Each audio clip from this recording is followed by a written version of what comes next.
पीछे करे भावरा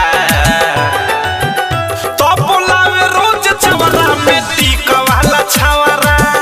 तो बोलावे रोज चवरा में टीक वाला छवरा तो बोलावे रोज चवरा में टीक वाला छवरा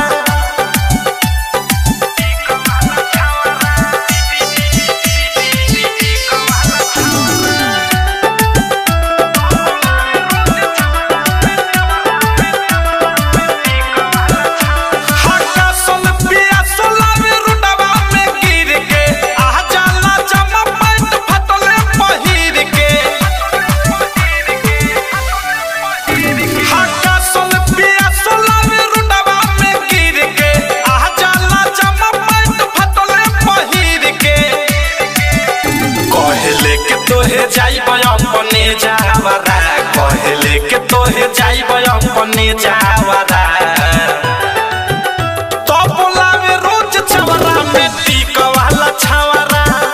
तो बोलावे रोज चवरा में टीक वाला छवरा तो बोलावे रोज चवरा में टीक वाला छवरा। Music by Vikesh Bhojpuriya, recording by missile recording studio.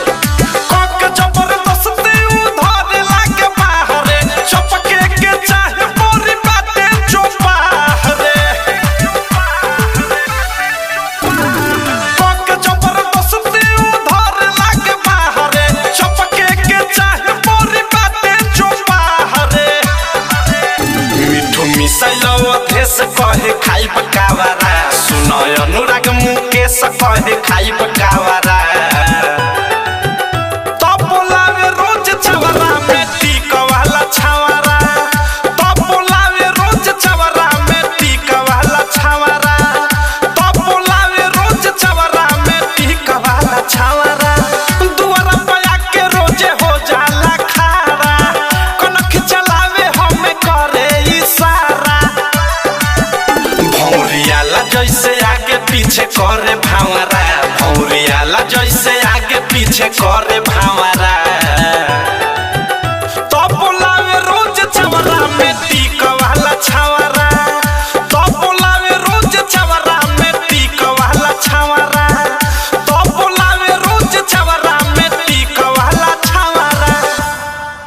RCM music new app अभी डाउनलोड कीजिए हमारे गूगल प्ले स्टोर से और पाए भोजपुरी लोकगीतों का एक से बढ़कर एक ऑडियो वीडियो सॉन्ग बिल्कुल मुफ्त।